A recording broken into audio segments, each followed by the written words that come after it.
rodzinnym domu. Dawno jego właściciel zmarł w dzień urodzin dziewczynki, a młodemu małżeństwu od dawna się podobało. Ich życie było przepełnione radością i beztroską aż do 18 urodzin Klary. Od samego rana działy się dziwne rzeczy.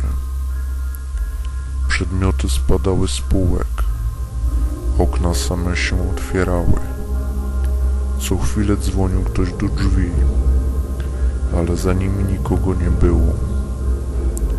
Wszyscy domownicy byli przekonani, że to koledzy Klary robią sobie głupie żarty. Wieczorem siostry grały w karty, kiedy usłyszały, że ktoś puka w okno. Odchyliły firankę i zamarły. Przed nim stała biała postać w czarnym kapeluszu z białą kokardą. Gdy spojrzała na nią, zjawa uśmiechnęła się do niej serdecznie, a potem zniknęła. Gdy opowiedziała o tym rodzicom, nie uwierzyli. Znalazła kiedyś jednak na poddaszu stare pudełko z fotografiami. Na jednym ze zdjęć zauważyła kobietę, którą widziała za oknem.